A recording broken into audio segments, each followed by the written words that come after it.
Nate, we are back, and we are taking a deep dive into your top 30 wide receiver rankings and tiers here. You've been nice enough to share this with us as we creep ever closer to the season. We want to know where some values are, where some players land in these wide receiver rankings. But before we get into it, be sure you're leaving a like if you enjoyed the video. Comment what you thought of these rankings. We know there's going to be disagreements out there with some of these players, but let us know why you would have players higher or lower, and be nice about it for darn sake. And if you want a deeper dive at my own rankings or Nate's other positional ranks, head on over to patreon.com/Dynasty Rewind. Get in that 7-day trial. Check out the Discord. Check out some bonus podcasts while you're there and some more rankings as well. But with that said, Nate, all the promo in the books. Let's take a look at your first tier here. I don't think there's too many surprises out here for anybody, but we are blessed with wide receivers right now. So what do we got in this first tier? So my first tier here, I have 4 players. And really, I could have a tier 0 and have one player in that tier, and that would be Justin Jefferson. He is absolutely at the top of this tier. I don't think there is another player quite at his level in the NFL right now. While I think for fantasy purposes, I'm open to having any of these top 4 wide receivers as one of the best. And I think there's an argument to be made for any of them in any season as the wide receiver 1. But I think overall, Justin Jefferson, he's a future Hall of Famer. He's the one I feel best about going forward, that no matter the situation, he's going to give me an incredible week in and week out. I mean, score 20-plus points many, many weeks. Justin Jefferson, he's that guy. We talk about him all the time. He is the best. He leads off this tier. Still only 25 years old, and just absolutely incredible what he's done so far in his career. And, like you said, there's a lot of good players here. My main concern with Justin Jefferson, and I'm not saying we should demote him or anything like that, but if you got him and you're expecting peak production this year, it might be wise to not necessarily tear off of him or anything like that, but maybe load up a little bit on some like cheaper vets that can give you higher end production while they're on the twilight of their career. Because I am a little concerned with what production we're going to see out of JJ McCarthy this year or Sam Darnold, whatever the case is. So still love him as a talent, still super young. Just worried about the quarterback situation a little bit this year, but it's inarguable how good he is. Yeah, with the next player I got up here, the one that has been talked about is the other wide receiver 1 for the past 2 years, Jamar Chase.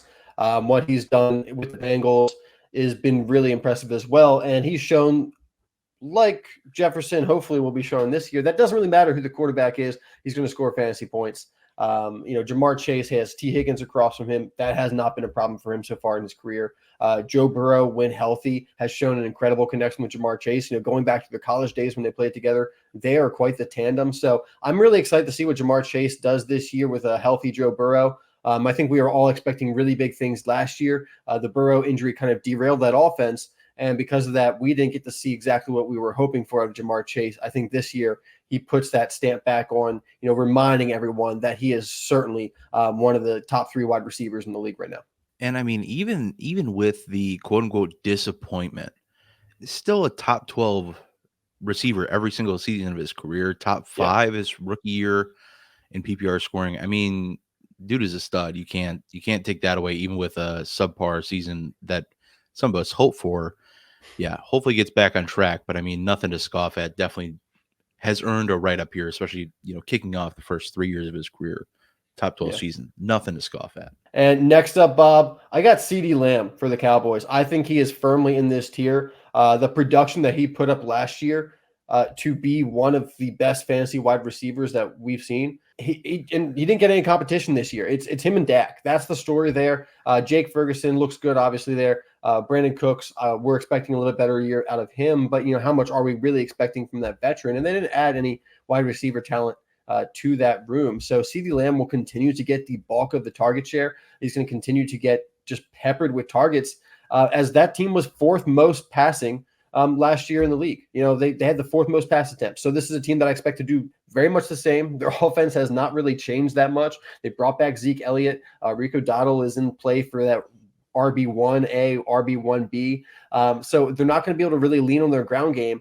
It's going to go through CeeDee Lamb, this entire offense, and I'm excited for what he's going to do this year. Loved him coming out of college. I can't believe that we used to, debate, is it CeeDee Lamb, is it Jerry Jeudy? Those 2 players have taken quite the different trajectories in their career so far. Yeah, I mean, that is a wild road of comparisons there. But yeah, I don't have much to add here. CeeDee Lamb, there's 2 players in this tier that don't have a lot of question marks, maybe 3. In terms of what their production could look like this season, CeeDee Lamb's one of them. He's locked and loaded. As long as everybody's healthy, that caveat's always obviously enforced. But I mean, how can you not have him up here at this point? Another great producer over the first few years of his career as well. For sure. So, Well, one last thing I want to say about CeeDee Lamb. He actually had the highest yards per route run in the NFL versus man coverage, specifically against man coverage. He is so good at getting open. He can play in the slot. He can play out wide. There's 3 players, Bob, that had over 4 yards per route run against man coverage last year. It was CeeDee Lamb, it was Tyreek Hill, and it was Nico Collins. I wonder if we'll be talking about those guys today. I bet you we will. All right. So right behind CeeDee Lamb in his 135 receptions was Amon-Ra St. Brown with 119 receptions. I do have him here in this spot in this top tier. And, someone that took me a while to come around on, I was not a big fan of Amon-Ra coming out of college. He did go day 3, so I don't feel like I was completely off in that assessment. But what he's done with the Lions so far in his young career, it's been really, really impressive. While his yardage does not quite look Justin Jefferson, his reception count so far in his young career does. Like I said, 119 receptions last year, 158 targets. The difference between him and a guy like Justin Jefferson, Jamar Chase, we like to compare these top wide receivers, is his yards per reception is lower. It's 12.7 last year, but CeeDee Lamb's was 13. So, I still think Amon-Ra St. Brown and the consistency that he gives you as that main weapon for the Lions offense, which looks very, very comfortable right now. That consistency, that floor, while he might not have those huge weeks that Jamar Chase, Justin Jefferson can give you, 200 something yards, Amon-Ra St. Brown, he's going to give you 8 receptions, maybe 80, 100, 120 yards pretty consistently. And that's going to be a great base for your team to build around. Yeah, it's something I love to have in my lineups is a consistent player like Amon-Ra St. Brown, somebody that I know I'm going to get something good out of just about every single week. And if I can pair that with, obviously it'd be great to pair him with another stud in this top tier. But at the end of the day, and honestly, for you saying like, how you mentioned that you took a while to come around on him, you were a little lower on him coming out of college. It's not like he was a high draft pick. It's not like people were taking him first round and stamping their, seal of approval on him or, whatever, staking their bets on him. So, I mean, admittedly, we got you there. At the end of the day, we got you there on Amon-Ra St. Brown, and I'm happy to see it. I'm happy to see him getting the respect up in this top tier. So that closes out tier 1. What do we got chilling in tier 2? Well, usually when there's 2 really good wide receivers on an offense, it affects their target share. That's something we often look at. Is this guy going to have the ceiling that we hope to see with these other guys like CeeDee Lamb, who's just the number 1 guy on the offense? Well, despite a really good receiver being across from him, that does not hurt A.J. Brown. A.J. Brown was 8th most in targets last year in the NFL, and he's still only 26 years old, Bob. He put up almost 1,500 yards last year, kind of had a down year with only 7 touchdowns. He's been a guy that's found the end zone a lot in his career. And I think myself kind of included, but obviously not with these rankings. I think we're all kind of sleeping on A.J. Brown because he didn't end the year great last year, but he started the year so incredible. He was one of the best wide receivers through the first 10 weeks of the season. Then the entire team kind of derailed. And with that, A.J. Brown's numbers dropped down a little bit, but still put up really good numbers across the season. So someone I think we kind of had a sour taste in our mouth at the end of the season. So we're all kind of forgetting that he is firmly in this tier 2. And if it wasn't for Devonta Smith being across from him, he'd probably be in that tier 1. Yeah, I don't disagree with any of that. And I think the big thing to note with a big turnaround for him is the upgrade in offensive coordinator coming in with Kellen Moore. And that can absolutely be said for Devonta Smith, too. I think that's what happened with this offense, just kind of going stale, and the entire team. But I think, when one side of the ball starts, falling short, and then everything just kind of gets out of whack if you don't have the means to put it back together. But with Kellen Moore, has been known for having very potent offenses that's run underneath him. So I expect a bounce back year for A.J. Brown. I do think there are a lot of people that are sleeping on A.J. Brown, because of what you said, because of the downturn he had at the end of last season where, just wasn't as awesome to have on your roster as he was at the front half of the year. And as somebody who was trying to push for a championship, it would have been really nice if A.J. Brown was doing better at the end of the season and putting up similar numbers to the front half of the year. But with that said, go ahead and dive into your next player who I disagree a little bit on the ranking here, but we'll get to that. There's only ever been one player since 1970 to have over 300 targets through their first 2 seasons. I bet that changes this year with another player in this tier. It well could, but the only player so far is Garrett Wilson, and Garrett Wilson is here in this tier. Um, it's definitely a projection for sure. Yeah. He has not done anything to deserve to be in this tier. He probably should be in the next tier, to be honest. But Hmm. with the target share that he has shown, the fact that he has a really good quarterback, maybe you could argue he's not, maybe he is a little over the hill and maybe he's not a great quarterback anymore. But for fantasy purposes and how narrow that offense is going to be from a target share aspect, it's not going to change that Garrett Wilson's averaging at least 150 targets a season so far. He's going to get another 150 targets, 100 another 160 targets. And with that quality increasing so much from the last 2 years, I think we're going to see Garrett Wilson have a top 5 season as long as that offense is healthy. That is well within play between the target share, between the potential for the touchdowns, because he has been good in the red zone despite not being on a great offense, and the fact that he can create yards after the catch as well.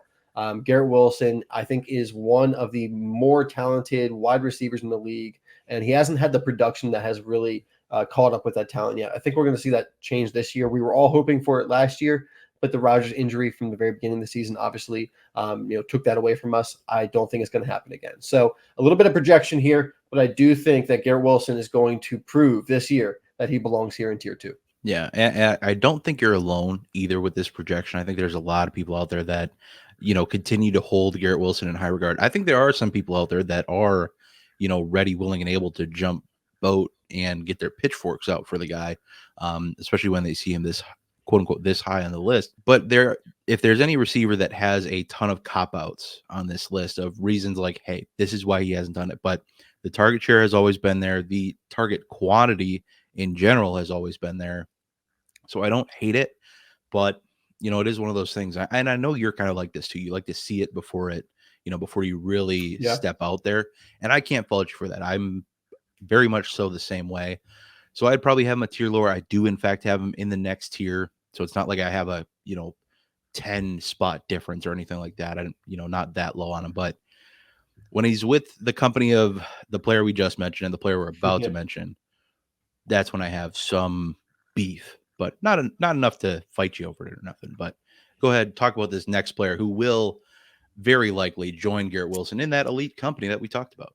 Yeah, very likely. Already has 153 targets through his rookie season, and that's Puka Nacua, who had one of the best rookie seasons we've ever seen from a wide receiver, finishing with 105 receptions for 1,486 yards and 6 touchdowns. Incredible work from him. And when Cooper Kupp got back on the field, and we were wondering, hey, is Nacua still going to be able to do what we've seen so far? He continued to.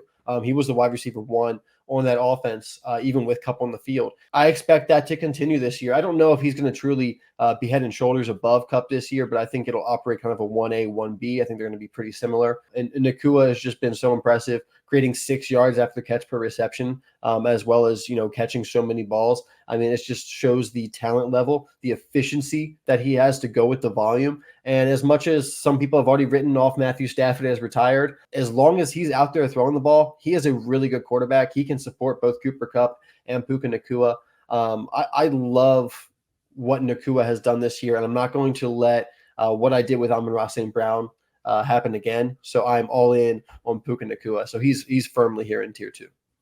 Fool me once, shame on you. Fool me twice, shame on me. Yeah, I love the respect here, and I've been a big advocate of Puka this entire offseason, just saying that I don't think we're going to see a huge fallback. Matthew Stafford, still a very competent quarterback, very good quarterback. I go back to the playoff game that they lost in Detroit, and it's just like the way he was playing that game was just incredible, was still dialed in, spot on. Mm-hmm. And there's obviously the emotions that come into play and the storylines of like going back to Detroit and all that stuff. But yeah, I'm big on Puka, and I want to get him everywhere I can. I know I don't have enough shares, but I'll take more if I can get them. This one is this next player here. I don't think is going to be much blocking from anyone, but another bit of production here. But I think he's already here in most people's eyes. So it's yes, projection on the production, but he's in a great position to do it. Why don't you talk about him?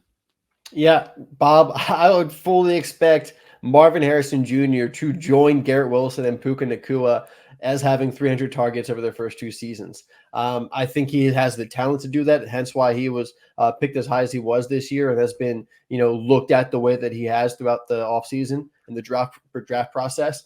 But now he goes to the Cardinals, where I am very high on Kyler Murray. I think he's a great quarterback. Came back last year from the injury and looked completely like he was healthy. Was actually really, really good down the stretch. So with another full offseason while he's healthy to get into that offense, to work with Marvin Harrison Jr., I think we're going to see Marvin Harrison Jr. with 150 targets this year. There's not a lot of target competition for him there. Michael Wilson, Zay Jones is there, and Greg Dortch. So other than Trey McBride, there's really no one there in the wide receiver room that's going to challenge Marvin Harrison Jr. for targets.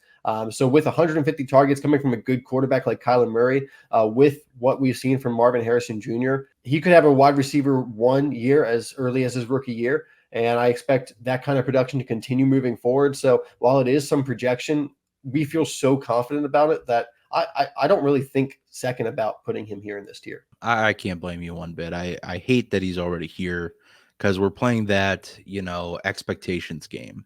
And what happens with the expectations game when they don't meet expectations, value dips, people sour, whatever the case is, if he falls short for any reason, Yeah. when I, it's like, hey, he's a rookie adjusting to the NFL, it's gonna happen. But I go will ahead. say, Bob, at least he's not wide receiver 3 right now. I will give you that. Fair enough. And since you brought up the draft capital, Nate, something I shared with you yesterday, I've been diving into draft capital percentiles. So Ooh. dating back all the way to 2006, Marvin Harrison was tied for the second highest draft slot for wide receivers, only bested by good old buddy Calvin Johnson. Not too bad, 98th percentile. So since 2006, nothing to scoff at by any stretch of the imagination. So you touched on a great draft capital and definitely shows what they believe in him. And I think, too, that plays into his early production, having the quarterback that can do it off the rip, as opposed to somebody like Malik Neighbors, who has also very good draft capital, but that quarterback is not as good as Kyler Yeah. Murray. So that is certainly a question mark there, but maybe we'll get to that later. Who knows? That caps off this tier, opens another tier for us here. Top of tier 3, who do you got? Yep. At the top of tier 3, I got the man who just got paid, Bob, Jalen Waddle. Just got paid by the Miami Dolphins. And one thing that looking at Waddle over the last 3 years, he's been very, very productive, very efficient. He has averaged 13.5 yards per catch at 18 touchdowns, over 3,000 yards. But his targets have gone down over the past 3 years. Tyreek Hill has obviously been in the past 2 years. He has missed some time, but moving down from 138 targets to 114 to 104 last year, still got over 1,000 yards. And had 72 receptions. He just got paid. So I'm not really worried about that target share going down anymore. I think that offense is continuing to get more and more comfortable, and I think we're going to see a really good year out of them. I'm suspecting that we're going to get a Tua extension at some point here soon. You love Waddle. I You do. have no problem me putting him here. Nope. And, what he's done just from his rookie year, like I said, his targets have gone down every year, but that's because he had a really, really good rookie year. Well, maybe the efficiency wasn't there, only 9.8 yards per catch. That's because of how they had to use him with that offense. They didn't really have much there. But now they've been able to use him more down the field, and what he can do after the catch, how he can get down the field, open up, find space. I love this guy, and I think if Tyreek Hill wasn't there, he might be in the next tier. Yeah, love Waddle, and I love what he can do in space. He gets the ball, and with this is something we've talked about, or at least I've mentioned since scouting the guy. One of the first things I noticed was just his immediate, if he's even, he's leaving, and he can just turn on the burners, catch the ball, and you can be right next to the guy, and he's just gone. I mean, it's just incredible what he can do with the ball in his hands, and just getting open, finding green grass, like you mentioned. So Jalen Waddle here just got paid, like you said. So probably solidified in that offense. McDaniel doesn't seem like he's going anywhere. He's done a fine job with that team so far, in my opinion. Yeah, I like the spot here. I am a little lower, but it's not because I like him any less. It's just because other players are. It's probably about the same range, but just on my tiers break, he's a little lower. But you talked about his teammate. I Who's next in did. this tiers? Yeah, next in the tier here is Tyreek Hill, being the oldest player probably in my top On your 12 list, on my Karen, list. on Yep, on your whole list that we'll talk about today. on He's the my oldest entire player. list. He is the oldest player. Last year, he put up the 7th most receiving yards we've ever seen in a season by a wide receiver. 1,799. So he's still deserving of it. There is no player at the wide receiver position in the NFL that is like Tyreek Hill. I do think that Justin Jefferson is one of the best, if not the best, but I have to say if not the best because Tyreek Hill is still in the league. Sure. And he's in the perfect offense where he's not just the down the field threat guy just gets open when you have the quarterback scramble drill like you did when he was in the Chiefs, and he still performed extremely well there. He went to the Miami Dolphins and he's been even better. And I don't see this ending anytime soon. I think he's that good. I think we have another 3 years of this. And might say, oh, well, maybe only have another 2 years of this because he said he was retiring. He has walked back that comment ever since he said that. He walked it back very quickly. So if you hear anyone still talking about, oh, Tyreek Hill is retiring in 2 years because he said that thing one time and I got a sleeper alert about it, like get that out of your head. Tyreek Hill, he's going to retire whenever he's done being good, and I don't think that's going to happen anytime soon. I think he's definitely got production for another 3 years where he can be the wide receiver one on your team. So Tyreek Hill, always got on the list, but deservingly in tier 3 because he's just that good. Yeah, it's always a kind of a question what you do with these older vets. But one with Tyreek, like yes, you have Mike Evans, Devontae Adams, Stephon Diggs, these other older vets, but Tyreek Hill just at this point in their careers, I know Mike Evans and Keenan Allen just coming off good seasons as well. But what Tyreek Hill can do for you, game breaking weeks, incredible seasons. I remember when Tua was going to doom Tyreek Hill and he'd never be the same again. Good times. Yeah, I have no fault here putting him up here. I have him pretty similarly ranked as well. So no fault here. What do you got next? All right, up next, Bob, is Devonta Smith. And while Devonta Smith has not broken 1,200 yards in the season so far, he has been really, really good and has had a wide receiver 1 season already, was a wide receiver 2 last year. He's been consistent in that. 81 receptions for 1,066 yards last year. But what he does so well is he scores touchdowns. Through 3 seasons, he has 19 touchdowns, 7 in the past each season, the past 2 seasons, with a really good offense, with Jalen Hurts at quarterback, with A.J. Brown often taking the cornerback 1 of the defense. Devonta Smith has thrived as that wide receiver 2, and he has enough production to warrant being up here because at the end of the day, while someone might be the wide receiver 2 on their team, if they're putting up fantasy points that are wide receiver 1 numbers, wide receiver 2 numbers consistently, then I want that on my team. Like you have to respect that. And Devonta Smith, he won the Heisman in college. He's been really good since his rookie year when he was the wide receiver 1 right away for the Eagles on an offense that was very much in development. And he has been just consistently good, consistently great at times. I love Devonta Smith. I've been a big fan since he was back at Alabama when he was on that Heisman campaign. And I'm happy. I have a lot of shares of him, and I have him in this tier because I think that consistency that he gives us with still the upside on a week-to-week basis, like you can't deny the production. Yeah, there is a ton of value in having a guy that you can slot in as your wide receiver 2. Mm-hmm. Even better if he's your 3 or flex spot, top flex spot, whatever the case is. And I like that you have him and Jalen Waddle bundled here because I think there is a tier variations of what wide receiver 2s are. And I think, people have wanted to get on the T. Higgins bandwagon for a while. And hey, guess who's on the right side of that after 2 years and always Yeah. was. But, there's the T. Higgins, there's Jordan Addison's, maybe Tank Dell if you want to get into that discussion. I know that's, still kind of raw and new. There's some wide receiver 2s that are just really darn good. Jalen Waddle and Devonta Smith are those. And I think they are a tier above any other wide receiver 2. I love that they're here together because it fits in with that conversation, what I think you can expect out of them, which is very good, consistent wide receiver 2 numbers with one upside on a weekly basis. Jalen Waddle, another topic for him.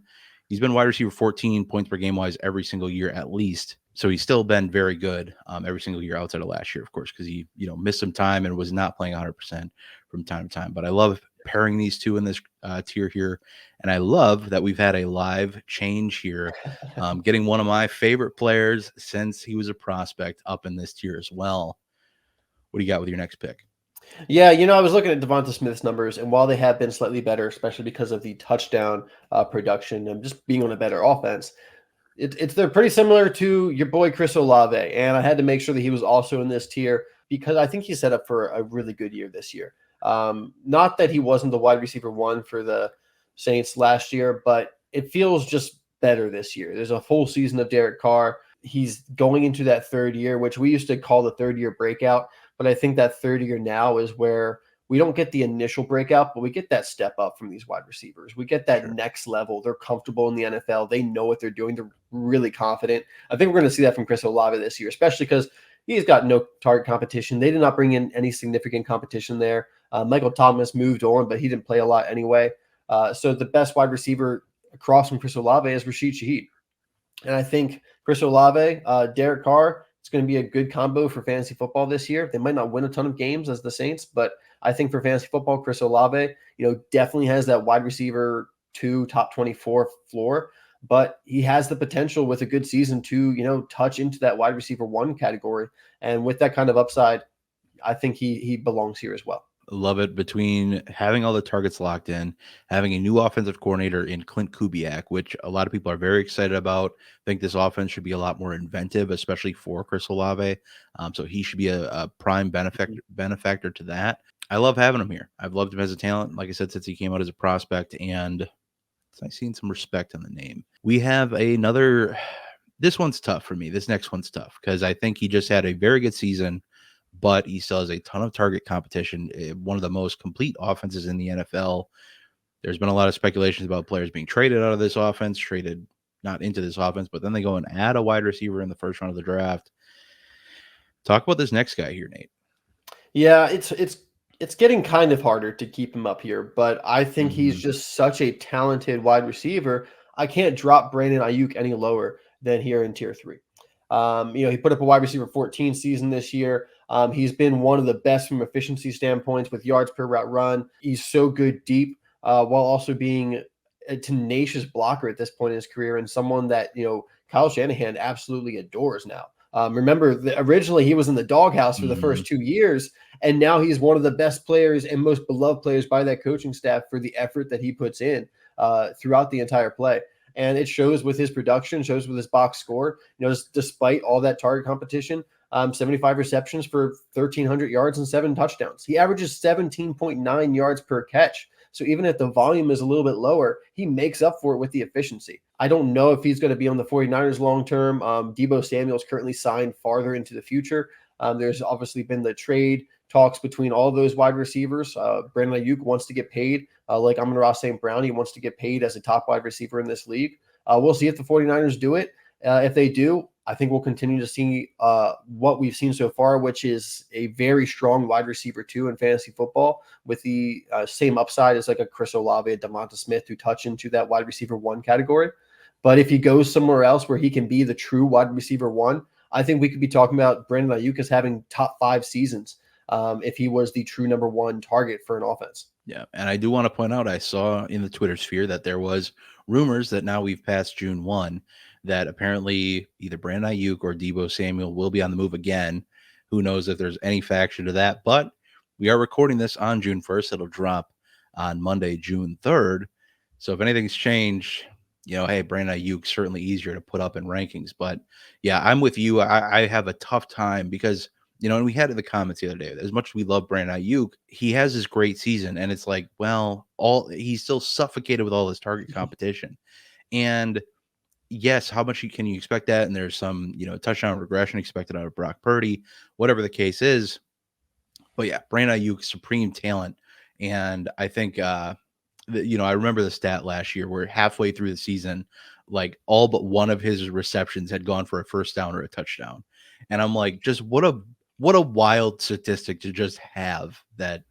I mean, good Lord, what a just incredible talent we've seen. And speaking of third year breakouts, I love that you brought that up too, by the way, the concept of third year breakout, because I've been, Mhm. hating that phrase for a while because while that you reference that step up that we see in year 3, and that is, I think, the true breakout if there is a third year breakout. But when people are throwing out, well, it's his third year in the league, he's bound to break out when he's done nothing throughout the first 2 years of his career. There always has to be kind of breadcrumbs leading to that breakout, and if you don't see them, it's not happening. And the longer it takes to see any breadcrumbs, the further away it is from ever happening and probably not happening. So I love that you brought that up. That's a great way to, kind of maybe tie into this next point here, this next player here who Yeah. is kind of that subsequential 30-year breakout. But there were signs, I've said it in the past, with hindsight, we should have seen this one coming. But with a rookie quarterback, how could you expect such an incredible season out of this next player? What do you got here? Next is Nico Collins, who we know we talk about target competition. Nico Collins has it, especially this year. They traded for Stephon Diggs, but Mhm. Nico Collins, like Brandon Ayuk, has been one of the most efficient wide receivers that we've seen in the league right now. Going back to last year, Nico Collins was the wide receiver 12. He was the only wide receiver in the top 12 outside of Mike Evans that had less than 95 receptions. And Mike Evans, of course, with his touchdown luck, had 13 touchdowns, so that helps a lot. Not bad. So Nico Collins on that efficiency from a yards per route run standpoint, he had 3.1 yards per route run. It was only him, Tyreek Hill, and Brandon Ayuk that had 3 yards per route run or more. He is one of the most talented and efficient wide receivers in the league right now. It was a true breakout we saw this year. He does have the target competition with Tank Dell and Stephon Diggs, but I think that efficiency shows that Nico Collins is the wide receiver one there. They just paid him as well. They gave him the long-term deal. Remember, Stephon Diggs is only there for 1 year. Nico is the wide receiver one for CJ Stroud moving forward. I like Tank Dell a lot. I think we all do at the channel, but he's the wide receiver 2 to Nico Collins, and maybe he's the wide receiver 3 this year to Stephon Diggs. But moving forward, I don't have as many worries I think some other people do about Nico Collins and his target competition. He only saw 109 targets last year and had a top 12 wide receiver season. So it should really go up from there. Something I've touched on with that offense. That offense was not like great. They were a middle of the row offense. It felt really exciting and good because CJ Stroud, popped off down the stretch and and they made the playoffs and made their run. But yeah, I'd like to see another big season. I think we got one coming from Nico. I think right now, this is about where he should be. As much as people want to hate on him for whatever reason, I think he is a little devalued in the market right now because of the Stephon Diggs and because there are a handful of people out there that believe that Tank Dell is actually the wide receiver one. And I don't buy into that. I'm not subscribed to that narrative, but I get it. But it's not for me. I'm a Nico guy through and Yeah. through. And that is through and through with this tier. We got tier 4 coming up. Who are some fun, exciting wide receivers we have here? I got a small little tier here because I really believe in these guys, but I want to see it, Bob. I want to see it first. So here in tier 4, I have Roma Dunze, and I have his very linked wide receiver for moving forward, Malik Neighbors. These guys will be talked about together in the same sentence for a long time. Marvin Harrison Jr. will be in that conversation as well. But these two being the wide receiver 2A and 2B of this draft class and going to situations where they should be able to thrive are going to be talked about together for a while. And I think both of them are going to do great. Roma Dunze, I prefer him straight up to Malik Neighbors as a player. It's very, very close. I basically have them tied. But situation-wise for fantasy football, as much as I love Roma Dunze's future, right now Malik Neighbors looks to have more of a volume opportunity than Roma Dunze moving forward. I don't know what kind of quality that's going to be. We talked about it a little bit earlier, but Malik Neighbors should certainly see 120, 130 targets this year, while Roma Dunze might be sitting more around that 80 to 100 targets, something maybe similar to JSN from last year. I know that narrative has been brought up many times. I think we might see something similar to that because, hey, DJ Moore and Keenan Allen are really, really good wide receivers. And as good as Roma Dunze is, and as deserving as he was of a top 10 selection, he's not better than Keenan Allen and DJ Moore right now.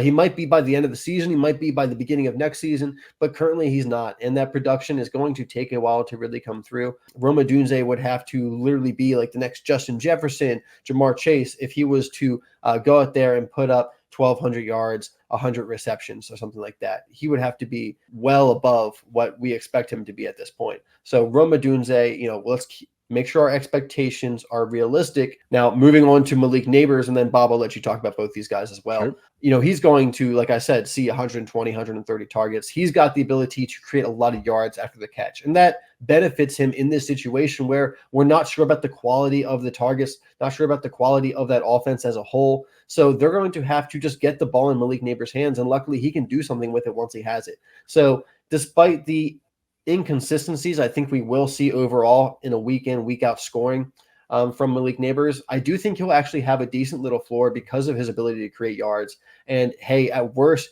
he'll get 3 receptions in a game, but he'll probably make 50 yards out of it because of his ability to break a tackle and get down the field.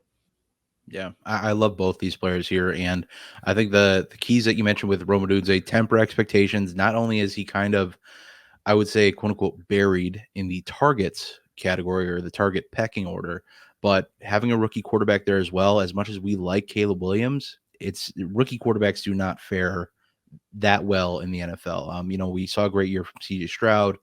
I wouldn't necessarily expect that out of Caleb, especially with a offensive coordinator, with some question marks, and Shane Waldron, the guy who, made Jackson Smith and Jigba not good last year, part of the contributing factor. Geno Smith certainly plays a role, but I have my concerns with that. And just like I said, I don't think Romo Dunze is going to be bad, but I'd avoid putting higher expectations on him than there should be. And then moving on to Malik Neighbors, love the player. Love that you touched on his ability to create his own yards, because that is going to be 100% a big factor for him. And what they can do in this offense, and maybe, Dayball can, figure out a scheme that gets him the ball quick, lets him create his own yards, and, gets him open in space and lets him work. I think Daniel Jones is good enough where he can get players balls in space. But, like you said, I think there's probably going to be some inconsistent scoring this year. But I think with the target allowance he should probably be able to put up a decent floor to help you along the season if you need a starter in your flex spot. I would not rely too much on rookies, though, just as a general rule. But that closes out this little baby tier we got here, which is okay by me. I'm a fan of the small tiers. Go ahead and talk on this next one. We got everybody's favorite player coming up here, but we got one player as a speed bump in the middle. So who do you got here? Yeah, up next is a man coming off a career year, Bob. DJ Moore, coming off a career year with Justin Fields as his quarterback. What can he do now with Caleb Williams? I know we've just added Rome Odunze to that offense. I know we added Keenan Allen, so I don't expect another career year. But remember, DJ Moore is only 27. He just turned 27 years old. He's been in the league what seems like forever already, and he's still only 27. He's entering his prime right now. And we're seeing that, he went to a different situation, got out of Carolina, where maybe just Carolina is not great for wide receivers overall. So he put up 96 receptions this year, 1,300 yards, 8 touchdowns, average over 14 yards per reception. I expect him to continue to put up really good numbers. I don't think he's going to be a wide receiver 1, but I think he should be a wide receiver 2 this year. I think he's going to lead that wide receiver room. I think as good as Keenan Allen is, Keenan Allen put up a career year as well last year, which is also just kind of crazy at 30 years old.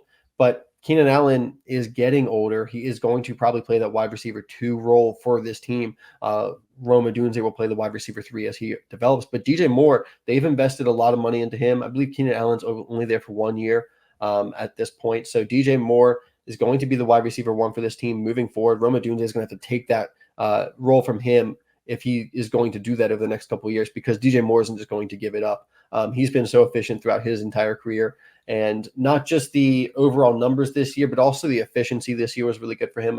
Career high, 2.31 yards per route run, and third best number of his career at a Yak Rec with 5.7. So just love what I saw from DJ Moore last year. I've been a big fan. Invested a lot into him actually last year going into the Chicago season. Obviously didn't work out great for Justin Fields, but he's got a new quarterback, Caleb Williams, who I would say is an upgrade. Again, though, throwing in that caveat of rookie quarterbacks, I'd expect to see, I think his value right now, and I talked about this with Mike a couple weeks back, his value is, to me, pretty spot on, because I think his production, there's still a little wiggle room for upside, but realistically, I think he factors in as a wide receiver 2 in fantasy, and that's where you have him valued, and that's where I think the dynasty spectrum in general has him valued. So I think if you want a solid wide receiver 3 who's somewhat attainable, who's going to produce wide receiver 2 numbers with some upside week to week. We've seen him have blow up weeks here and there.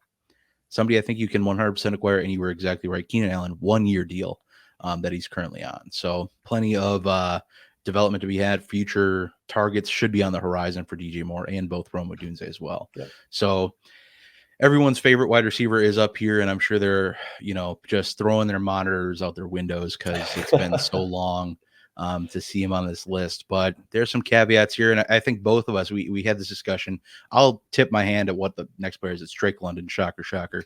We had this discussion before the video, and we don't hate Drake London. This is just Oh, there's just so many good wide receivers right now. It's not like anybody we've talked about so far is bad, and everybody so far outside of rookies has put together more than Drake London has.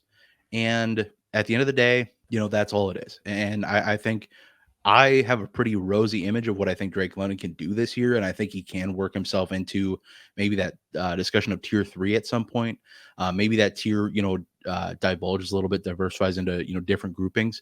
I yeah. think he can work himself up into that grouping where the wide receiver 11 that he was on Keep Trade Cut or wherever is a little more justified. Like I said, it's not even with so many rankings videos, and I think people need to get this. Is there's especially wide receivers. There are so many good wide receivers right now that it's not we hate a player. It's just that we like other players a little better. We've seen a little bit more. We believe in their, long-term production. I 100%, if you want to put them above those two rookies that we just talked about, I'm fine with it. I get Fine it. with it.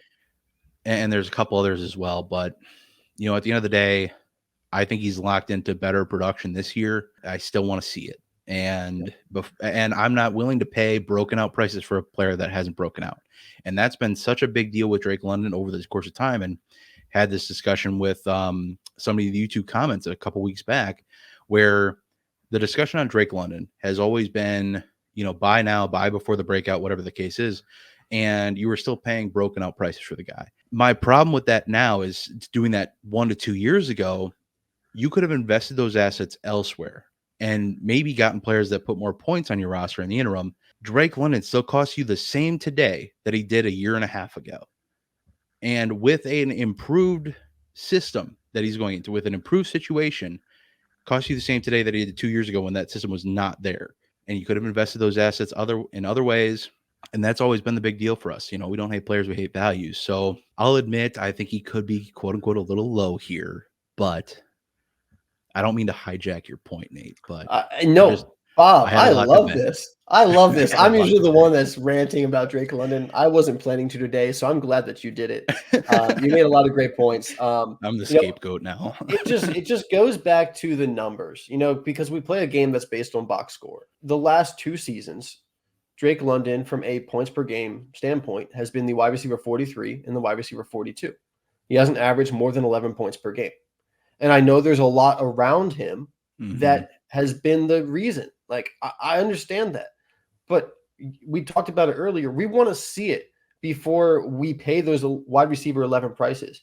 Do I think that Drake London has a path to being a bona fide top 12 wide receiver in Dynasty and being worth that cost? I absolutely do. I think, like you said, we could put him here in tier 3. He could be above the rookies. He could be above DJ Moore. He could be up there, Mhm. with Brandon Ayuk, Nico Collins, guys like that. But his efficiency numbers have not been as good as Nico Collins, Brandon Ayuk, and he hasn't been able to put up the numbers that we've wanted to see from these top wide receivers. He hasn't hit 1,000 yards in a season yet. We just need to see more from Drake London. It could happen if the Falcons' offense year is humming, and he puts up top 15 numbers. That would be a great season. I think it'd be justified to be the wide receiver 11 at that point. But until we see that happen, I'm just not willing to pay that much. I think I have him here about wide receiver 17, wide receiver 18. It's not like I have him down at 25 or anything. I see him, pretty highly ranked. I think he's talented, but just I can't pay. Like you said, the cost right now is just we still have to see it before I think that cost is justified. With all the hate in the books, and like I said, don't hate players, hate values, and that's where we're at. I think we've come a long way. We did a top 20 last year, and Drake London wasn't on the list. Shout out if you saw that one, you're still around. Yeah. So moving on from the hate in the books, although, like I said, I very easily could see a top 12 season out of the guy, but Yep. it's just a matter of, prove it. We'll move on, leave it in the books.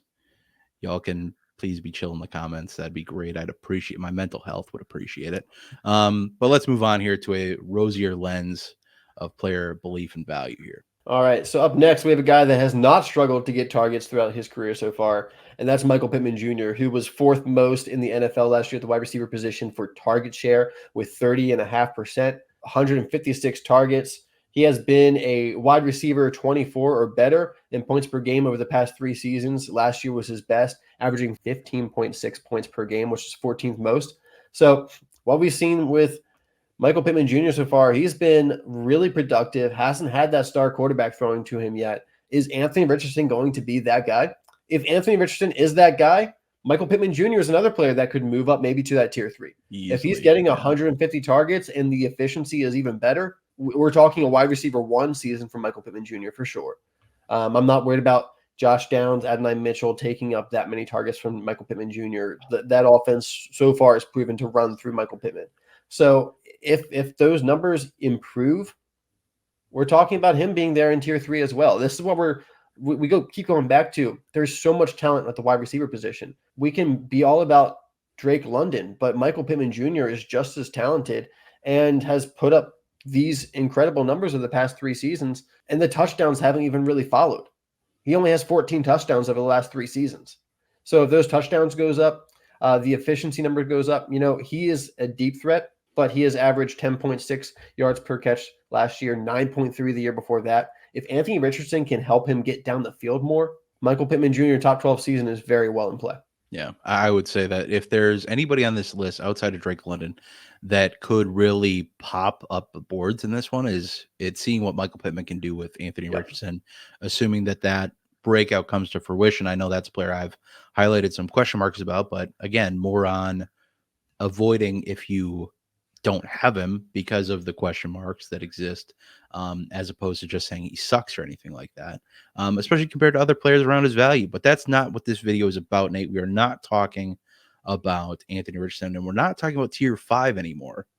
We're moving on to tier 6. What do you got here? We got some of our young guns here. Right off the back, I got Tank Dell. I'm still high on Tank Dell. I think Tank Dell is really good. The efficiency that he showed last year when he was on the field, his ability to play out wide despite being smaller. He just is so good at route running, so good at getting open. He's got the speed to test defenses and get behind defense, and he showed that last year. I think he's going to play really, really well with Nico Collins. The two of them, their skill sets really complement each other really well. I think that's going to go a long way over the next couple of years with CJ Stroud. It does get a little muddy, though, this year with Stephon Diggs being there. And I think you could certainly argue that Tank Dell maybe is knocked down a tier because of that limited in production this year. But, we kind of have a sour taste in our mouth about Stephon Diggs, and he's on a 1-year deal. The Texans did not make a commitment into him. He's over 30 now. So, it's easy to say right now that Tank Dell is going to play the wide receiver 3 role for the Texans. But every video I've seen CJ Stroud do out, what he's doing, an interview on a podcast, he's writing up plays on the tablet. He always includes Tank Dell as one of the players on his all-star squad. I don't want to just go out there and bury Tank Dell this year when, with the numbers he's already produced, with the faith that his teammates have shown in him, he could have another, top 25 season, top 30 season, even with Stephon Diggs there, with Nico Collins there. And he might be moving up from this tier if he can do something like that. I think this is a bit of a projection, but I'm comfortable putting him here. Tank Dell is such an interesting one because it's hard to really, in my opinion, I don't know. I have him, and I'm not excited about this year because I'm worried about the bounce back from the injury. With Stephon Diggs there for at least a year, that's gonna that is going to soak up targets. As much as we acknowledge that he's only going to be there for a year, he's going to get attention. He's still a good wide receiver. I don't think he's old and washed or anything like that, trotting around I love this player, but Randall Cobb out there, who's just going to teams to go to teams. I feel so bad about that as a Packer fan. I really do. I love Randall Cobb in his prime, but he's not just out there. He's going to take targets, and as much as Dell and C.J. Stroud are buddies, I do wonder if we've seen. I don't want to even say that, but I do wonder if we've seen the best of Dell already, especially if we project this ascension from Nico Collins. Does Tank Dell kind of fall into that Jordan Addison, T. Higgins, wide receiver 2 range, which is not bad, but we have to kind of adjust for expectations and things of that sort. So Tank Dell is super interesting, probably a player worth doing a bit more of a deep dive on in terms of what he's going to look like this year. We have a couple of our favorite prospects from last year coming up here also with Tank Dell, more sophomore wide receivers here. What do you got? Yeah, and you talk about Tank Dell, he maybe falls into that Jordan Addison of the world. And spoiler alert, I have Jordan Addison in the next tier. So he could go down a tier, or if he continues to produce the way that he did when he was on the field this year, he could move up to maybe that Devonta Smith kind of tier where you're that really good wide receiver too that still puts up numbers. If CJ Stroud is who we think he is, it doesn't matter if Nico Collins is going to be incredible. Tank Dell would still have the opportunity to be a really good wide receiver too.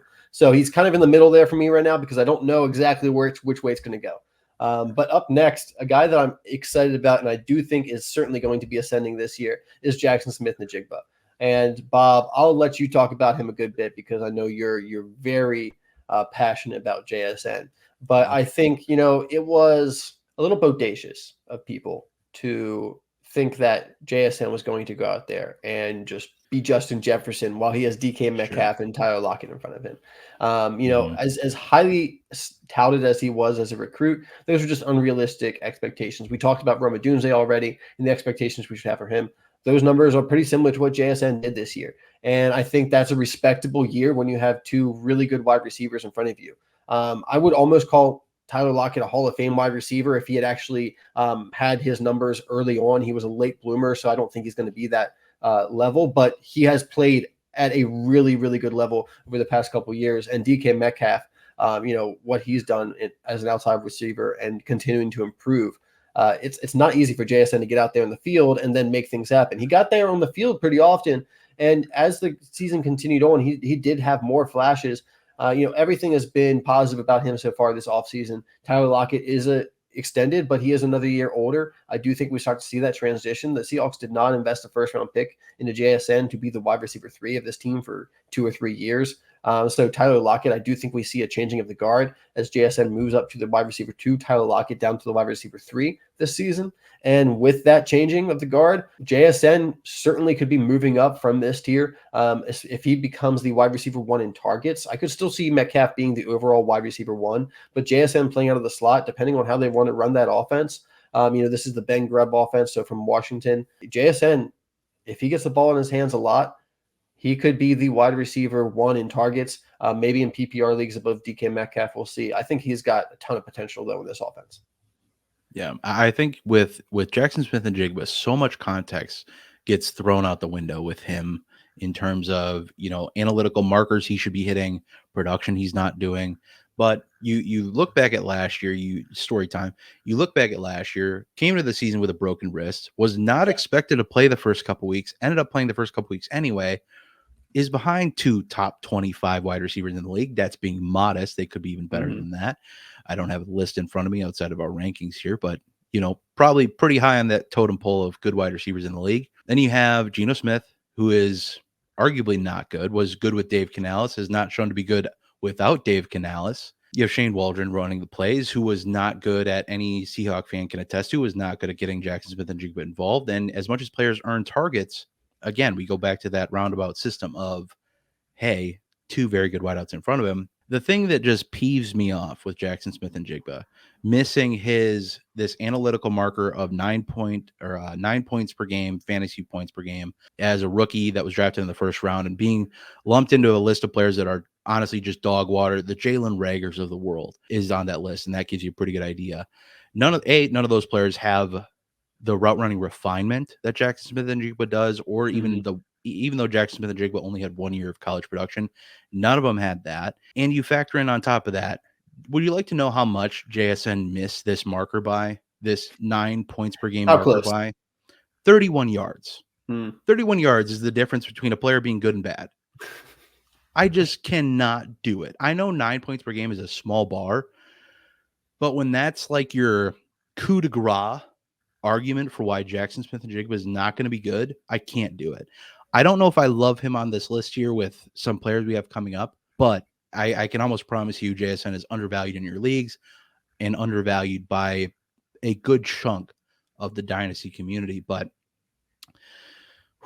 now that I've taken a breath, I'm ready to move on to our next one here. This one hits close to home to you. A little bit of a homer pick here, maybe. Rounding out tier 6, I have Zay Flowers, the wide receiver 1 for Lamar Jackson, 2-time MVP, and a offense that I think is really developing as a passing offense. Todd Monken coming in and not having a fully healthy Mark Andrews for the full season. Rashad Bateman was not great at the beginning of the season, but really developed over the end of the season. And the Ravens team is really excited about what Bateman's about to do as the wide receiver 2 for this offense. And as well, Bateman's not necessarily looked at as a field stretcher. They did go out and get Devontae Walker, who is going to be the fastest player on their team, someone who can actually stretch the field and open up those zones and open space for Zay Flowers and Mark Andrews. Zay Flowers, I think he is the bona fide wide receiver 1 for this team. Maybe not the wide like target 1 because of Mark Andrews. As long as he's healthy, I think will always be the number 1 receiver for this offense. But Zay Flowers, with his ability to create yards after the catch, the excitement the team has shown around getting him manufactured touches when maybe he can't get some rhythm going in the offense, and the development that he showed over the course of the year. Did have some inconsistency with overall volume. Had a couple weeks with only one reception, but they really relied on him in the postseason. Unfortunately, had that fumble at the goal line, but other than that, had a really, really good game that game. And I think Zay Flowers is, if he continues to develop, he should hit over 1,000 yards this year. I could see him getting close to 100 receptions. I don't know if he'll actually break that mark, but with that and 5 touchdowns last year as rookie year, despite being a smaller guy, I think he's got the chops to kind of sit at that really good wide receiver 2, like around wide receiver 20 year in and year out, as long as this offense continues to look the way they've looked. Yeah, I honestly like this spot a lot. I don't think this is a super homer pick for you at all, Nate. I think this is about right. There's maybe a couple players I put over him, but it's certainly not much. We saw a great season, like you said. The involvement in the postseason was great too. So I don't really have anything to scoff at here as we close out this tier 6 and we get into some interesting ones here. There's a very notable one I think that is actually at the bottom of the tier that we'll get to. But why don't you kick off this tier 7?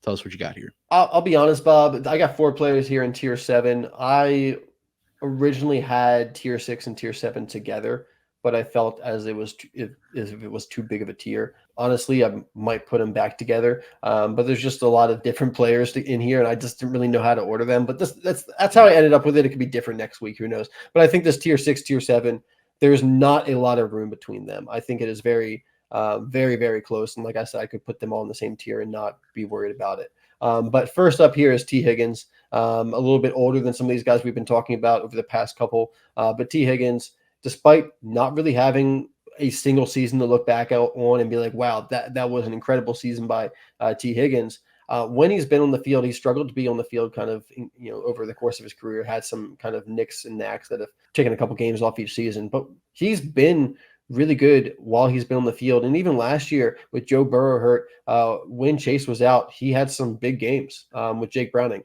And I think, he certainly has the talent, but he's a player that hasn't been able to give us that wide receiver 1 season yet. He's even struggled to give us really consistent wide receiver 2 season so far because of that inconsistency week to week with health.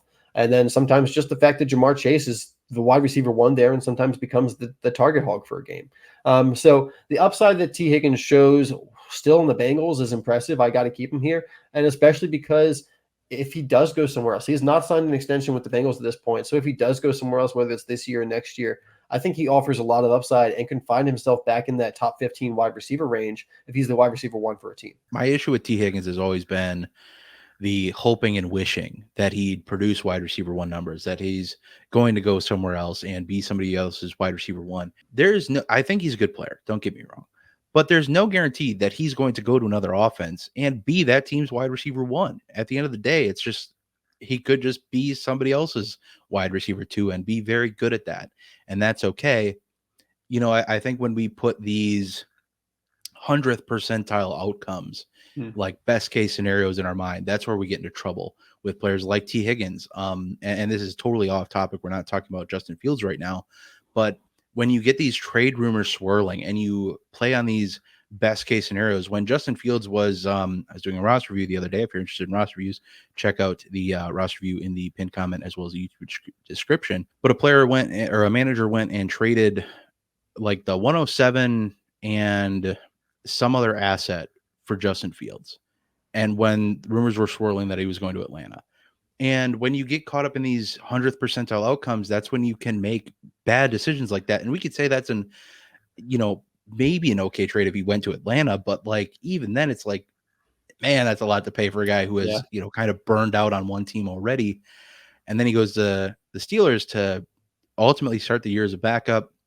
I know that's not who we're talking about right now, but that's just a concept I wanted to bring up is like when you start playing with these 100th percentile outcomes or these best case scenario outcomes, he could re-sign a deal with the Bengals and just be there and be locked in as a wide receiver too. And, if you're investing in him as somebody that you're hoping goes somewhere else, are you really happy with that outcome? And yes, you have the discussion of, well, if they pay him, can they pay Jamar Chase? They'll pay who they want to pay Yeah. at the end of the day. Hashtag bars. But that's enough on T. Higgins. I'm a known T. Higgins hater, so it's okay. That's fine. I'm right. But we'll move along to this next one here. What do you got? All right, next up, we got DK Metcalf, who, hey, with this new offense, if Geno can look better, DK Metcalf, I wouldn't be surprised to see him put up, a top 12 season. I could see him be like a wide receiver 10 overall or something like that, which then I would look pretty bad, honestly, for having him ranked this low because he's not old. He's only 26 years old. He's entering his prime. He's going to have his contract run up in 2 years, I believe. So he'll be hitting the market at age 28. So he'll be primed and ready to go wherever he wants to, be the number one guy. So there's still a lot of upside with DK Metcalf. Only had 66 receptions last year, but still had 1,100 yards. Had 24 less receptions than he did last year, but had almost 100 more yards, Bob, and 2 touchdowns on top of that. So his efficiency numbers have been really, really good recently. DK Metcalf, someone that maybe we had hoped at one point was going to be one of those top 5 wide receivers. Unfortunately, he's kind of settled into wide receiver 2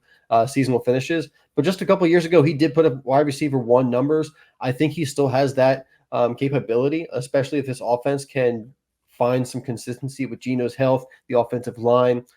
DK Metcalf certainly still has that into him. So, him and Higgins, guys that have, kind of soured a lot of us because of the expectations we maybe placed on them early on, but they're still young enough and still been productive enough that they have that upside to jump back up these ranks very quickly. Whether it's on different teams, whether it's on the same team, I think either way they can move up the board. To add in with a possible benefit of the offseason for DK and Jackson Smith and Jigba and Tyler Lockett, effectively, Kenneth Walker too. The whole offense, let's just cover our bases there before I name everybody. They also had a new offensive coordinator, Ryan Grubb, out of Washington's offense, the college team, Washington, not the Commanders. So excited to see how that plays out. That's expected to be an upgrade over Shane Waldron. We'll see what happens. That could benefit him that much more as well. Another player who's had some coaching changes this offseason at the offensive coordinator position. I don't know if it'll benefit him, but he's certainly in a position to maybe see an uptick in volume and target share. What do you got here with this next one? So, according to PFF, George Pickens was actually one of the best route runners at creating separation and getting yards on slants and other short routes along the line of scrimmage. So, as much as we've talked about, Arthur Smith coming in maybe doesn't really benefit George Pickens or the wide receivers, they moved on from Deontay Johnson. So George Pickens does not have a lot of wide receiver competition there. They drafted Roman Wilson, but I don't think Roman Wilson is going to be challenging George Pickens for the wide receiver 1 role there. And while the volume might be limited, like we have talked about at ad nauseum with Drake London, we do have George Pickens, who last year only saw 104 targets, only has 63 receptions. But Bob, he averaged 18.1 yards per catch and had over 1,000 yards, over 1,100 yards. He had DK Metcalf numbers. George Pickens, while it took a little bit for me to come around because he only had 2.1 yak rec his rookie year, only averaged 1.38 yards per route run. The rookie year was a little tough. Despite having 800 yards, the efficiency numbers really weren't there. But this year, Deontay missed some time, but Deontay played the majority of the season. His yards per route run was much improved, over 6.5 yards after the catch, Bob, per reception. His numbers really did go up. And I think that this offense, it's going to be pretty focused on him when they do throw the ball. I think there's room to grow for George Pickens. He's been very talented. I love what we saw in college. Unfortunately, tore his ACL, so we don't really get to see him his final year for Georgia. Mm-hmm. But he's always been really productive, very aggressive, very athletic. He's been a really good wide receiver. We talk about that third-year step up. This is George Pickens' opportunity. Everything is laid out in front of him. He could put up, top 15 numbers this year, as if that quarterback situation can be figured out. And even if he doesn't, I still think his value is going to hold. We'll see if he can reach 1,000 yards again. I've been kind of low on him in the past, but he's starting to creep up my board. Yeah, I think he's certainly somebody who has a boatload of opportunity. And hey, we'll probably get some questions answered about George Pickens this year. And who knows, maybe another thing that kind of played into his slow rookie season, just in general, was maybe bouncing back from that ACL. Maybe we don't give enough credit to that, possibly slowing his overall development in the rookie OTAs, training camp, all of the things.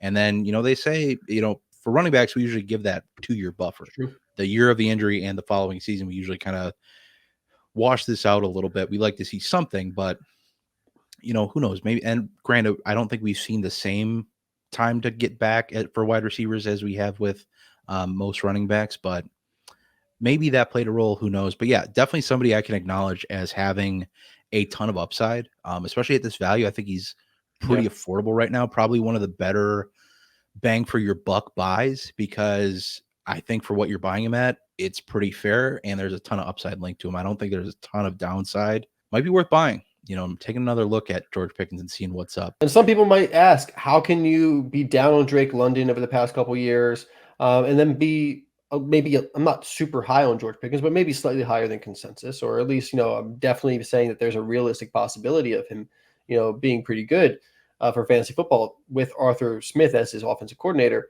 The difference is whether it's Russell Wilson or Justin Fields, it is an upgrade over Desmond Ridder. This offense should be better. They have a quarterback either way that will be able to support at least one wide receiver. And George Pickens is, like I said, like the only wide receiver there. So I think, while Drake London did not have 1,000 yards in his 2 years with Arthur Smith, I think it is well within the realm of possibilities for Pickens to get there and break that threshold. Yeah. Also our upgrade over Kenny Pickett. So, which is the That as quarterback well. who's been flinging the rock for Yeah. the last couple seasons. So that's definitely I mean, a he got consideration as well. there. He got to 1,100 yards last year with a mixture of Kenny Pickett and Mason Rudolph. So Yeah, a ton of that was in semifinals week. I know it because I was going up against him. But yeah, I, hey, we might be a little lower, or might have been a little lower on him, but there's certainly a good bit of upside with George Pickens right now. Getting to this next player, the last player to round out this year. And I know you said this tier kind of blends with 6 a little bit. This is probably the one that, like, I think consensus will have the most issue with, but I get, because I mentioned that I'm lower on this player last week when in a video with Noah, or 2 weeks ago now in a video with Noah. Why don't you talk about him? Yep, and this was hard for me because I was a huge Jordan Addison fan last year. While I want to put these guys really close, I did put Jordan Addison in this tier 7, not tier 6. That really comes down to a rookie quarterback and JJ McCarthy. TJ Hawkinson, even though he won't be out there, the fact that I don't think that offense is going to be better for Jordan Addison because Hawkinson's injured. I don't think Hawkinson's targets really interfere with Addison's targets very much, to be quite honest. And I think Hawkinson being out there is better for Jordan Addison. So I think him not being out there is going to actually hurt Jordan Addison a little bit from an efficiency standpoint. And Justin Jefferson's back. Jordan Addison obviously did pretty well last year when Jefferson was out. As much as I like JJ McCarthy as rookie quarterback, he's going to have to figure it out. Can he support 2 wide receivers? Can he support 2 wide receivers and a tight end moving forward after this season? Is this offense going to be that great just in general? I don't expect the run game to really be something they can rely on. Haven't really been a huge fan of Aaron Jones over the past year or so. And this offense was not a good running offense before. I don't know if adding a veteran, aging Aaron Jones is really going to make that big of a difference. So I have some worries about this offense in general, and that's more so why Jordan Addison has moved down into this tier rather than being a tier above. I think if we saw Kirk Cousins still there this year, I would keep Jordan Addison well within that tier above. I think he's got that kind of efficiency numbers that he did show last year when called upon down the field, 10 touchdowns. I think that's going to regress, unfortunately, but it's impressive to score 10 touchdowns your rookie year. I'm not going to count that against him or anything. Almost reached 1,000 yards. Only had 3.8 yards after the catch per reception. That's something I would like to see him improve upon. I always like guys that I know can create their own yards after the catch. That's just, gives them that extra aspect. So a lot of things to like about Jordan Addison, but enough flags to kind of keep him here in tier 7. And just to go over again what I touched on with Noah, why I'm a little lower. I went and looked at wide receivers over the last 3 seasons who finished the year as the 3rd receiving target on this team on a per game basis. And that's why TJ Hawkinson, for me, plays a role in downgrading Jordan Addison, because TJ Hawkinson was above him in the targets pecking order. So that kicks Jordan Addison to the 3rd. 53 wide receivers fit this criteria. And out of those 53 wide receivers, Jordan Addison was ranked 1st in total points per game, 13.01, fantasy points per game and a wide receiver 31 finish in points per game. Obviously, it helps not having Justin Jefferson and Hawk most of the year.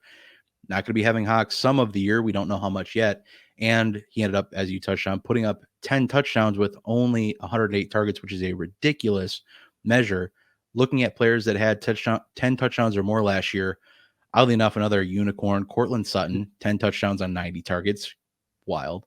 Amon-Ra St. Brown, 10 touchdowns on 164 targets. CeeDee Lamb, 13 touchdowns on 181 targets. Mike Evans, 13 touchdowns on 136 targets. Tyreek Hill, 13 touchdowns on 171 targets. You notice there's a huge target discrepancy in how often touchdowns come about with these marks or with these average targets. Out of the players that fit this criteria, not named Jordan Addison, including Jordan Addison as well, but the average PPR fantasy points per game for players that fit this criteria was 8.58 fantasy points per game. And in 2023, that would be good for wide receiver 62. In 2022, wide receiver 61. 2021, wide receiver 67. I'm not saying he's going to finish as wide receiver 60 something, but currently valued as wide receiver 26 in Dynasty Rewind ADP, wide receiver 22 in Keep Trade Cut. And I think he can manage a wide receiver 3 finish-ish on the season because we don't have Hawkinson or a delayed slow return, whatever it may be. You do have that quarterback situation that you touched on. And that is going to play a role too in the overall efficiency that Jordan Addison has. And as somebody who's valued as a top 30 wide receiver who could put below wide receiver 30 numbers, that always kind of scares me, especially as somebody who is not a primary target in the offense. Like Drake London has held value as much as we, need to go back to Drake London. He's held value because he's always been the receiver 1 in the offense. Jordan Addison doesn't have that same benefit. So I'm definitely concerned for his value. And there's some reasons why that I think, as much as he had a great season last year, and I think that's why a lot of people will balk at, having him below Jackson Smith and Jacob Zay Flowers when Jordan Addison had a very good season, although Zay Flowers was right next to him in points per game.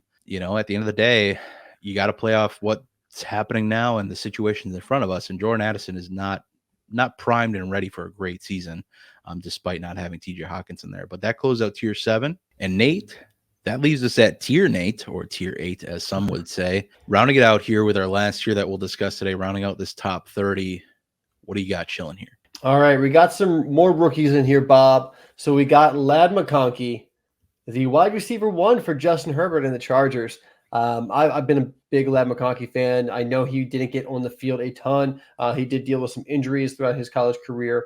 But his ability to play inside, play outside, and the efficiency numbers that he put up when he was at Georgia, when he was in the field, one of their best players for that offense outside of Brock Bowers. Getting that really good draft capital at the top of the second, going to a place where he is really the obvious wide receiver 1 for Justin Herbert, this Jim Harbaugh offense. I don't think Quentin Johnston's really going to be providing a ton of competition. Josh Palmer, while a good wide receiver, is on his last year of his deal there. Ladd McConkey seems to be the guy to get a lot of the targets moving forward until they bring in somebody else. But Jim Harbaugh, he seems like the coach that's going to want to rely on a really good defense and a run game.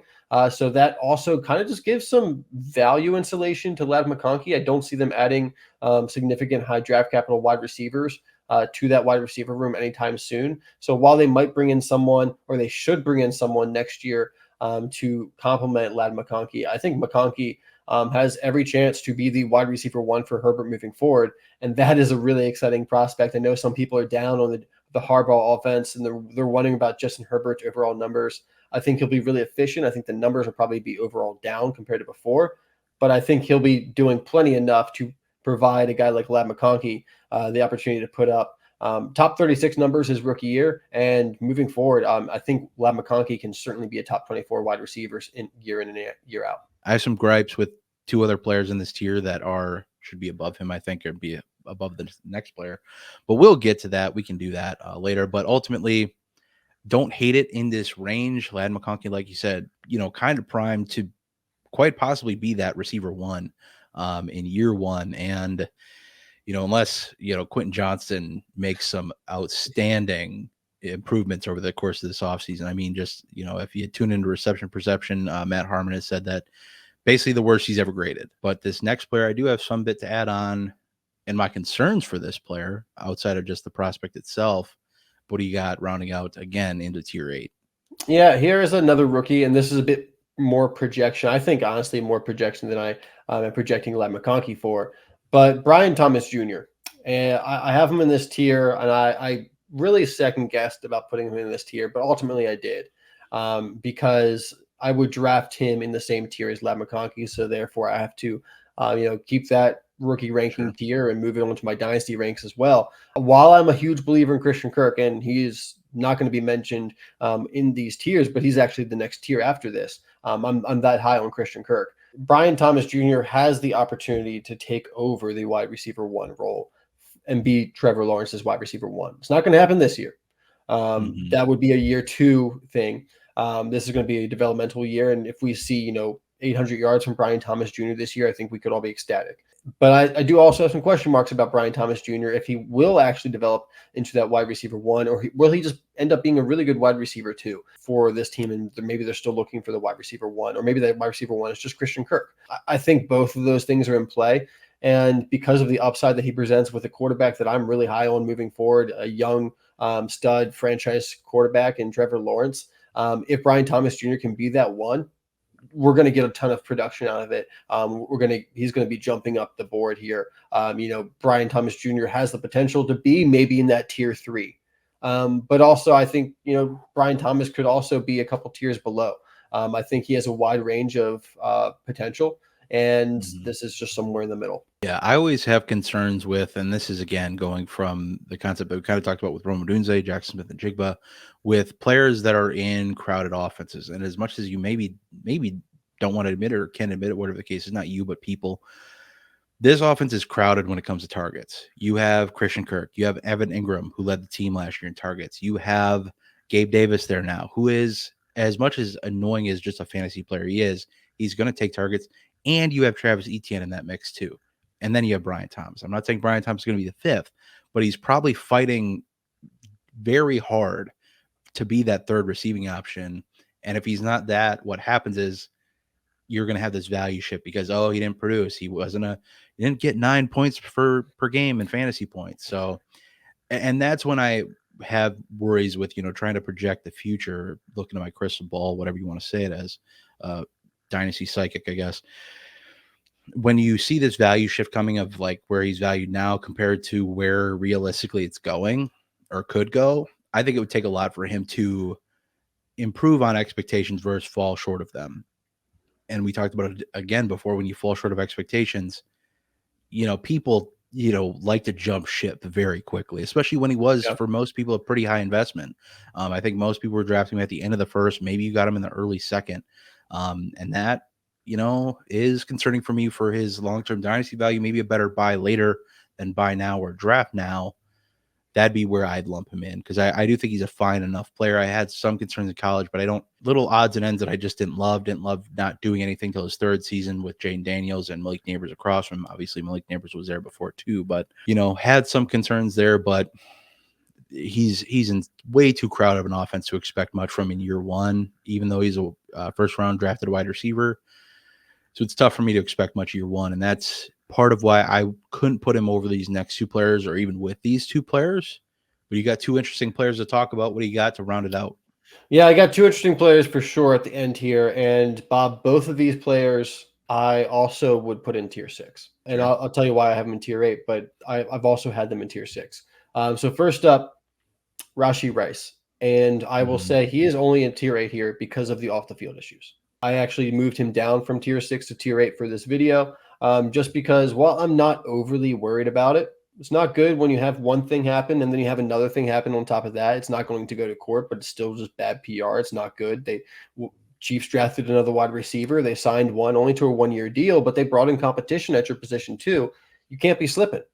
I mean, that's just what it comes down to. A lot of bad vibes coming out of the Rashi Rice camp right now, Bob. And as good as he is, and as much of a fan I am of him, I have Rashi Rice in a lot of different places. I bought into him over his rookie season because of the yak rec, the yards per route run, being that underneath option for Mahomes, which is what he's doing a lot because he's seeing that shell coverage where he can't throw it deep. So Rashi Rice is going to eat. He needs to be on the field, and he needs to be Mhm. trusted by his coaching staff. So if we get some good PR, we get some good vibes going, it's going to move back up to tier six because he got that kind of talent. I'm still willing to buy in for him. Like a second round pick, I'm absolutely willing to move. Like an early second round pick, I'm willing to move for Rashee Rice, but I'm not going to move a first round pick for Rashee Rice, and I would for Tank Dell, JSN, Zay Flowers. And it's just because of that off the field stuff that I have to be a little hesitant. I don't want to be, because I do believe in the talent, but just gotta cover my bases there. I'm not a super aggressive dynasty player. I like to make sure that my players are safe and that I can trust them.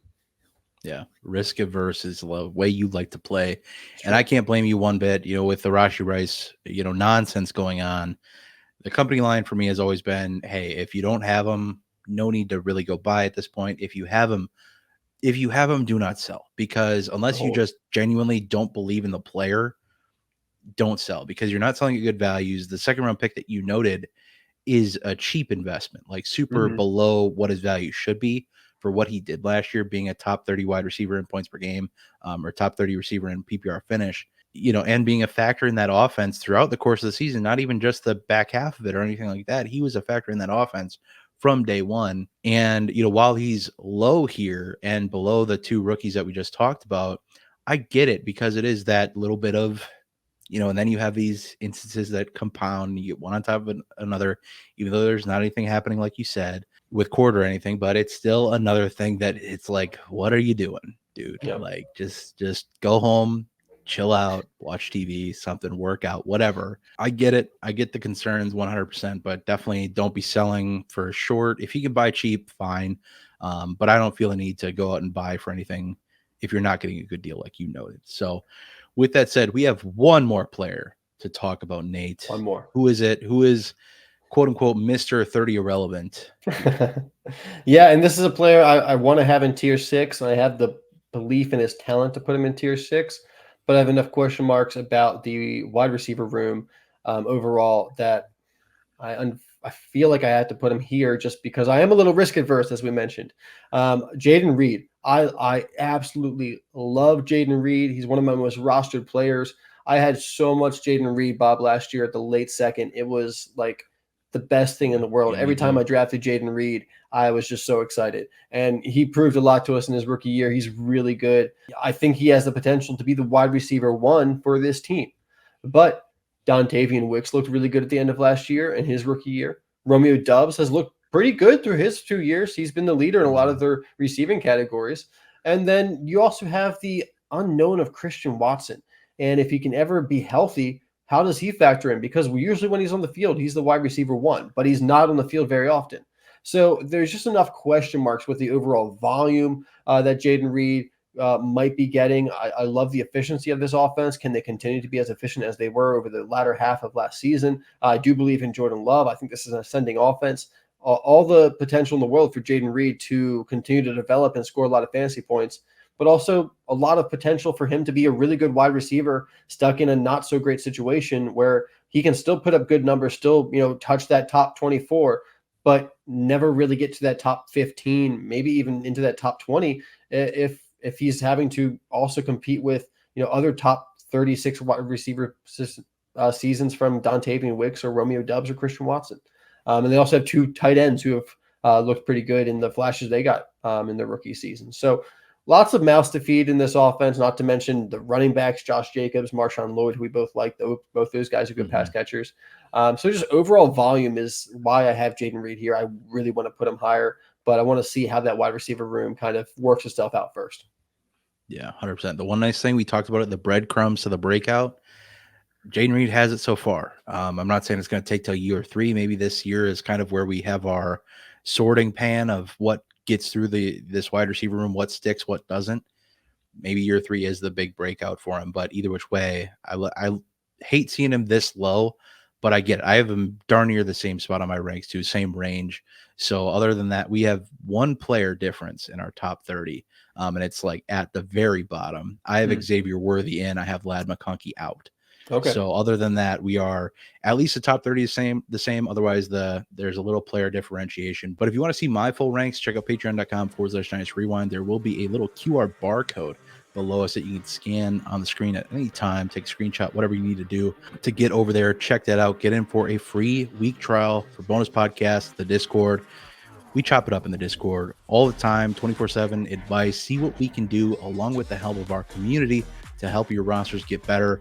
If you want to see more rankings like this, check out the gold tier. We are starting up leagues right now as we speak. With all that said, all the promo in the books, I hope you enjoyed. Please leave a like if you did. Comment down below. I know we're going to disagree on a lot of things, and that is okay. That's what makes Dynasty so great and fun. We all have different opinions. We want to hear why you have players higher or lower, because you may think of things that we haven't thought of yet, and I hope we thought of some things that you maybe haven't thought of yet. But with all that said, we're going to get the heck out of here. We will see you in the next one. But until then, I hope that y'all have a good one.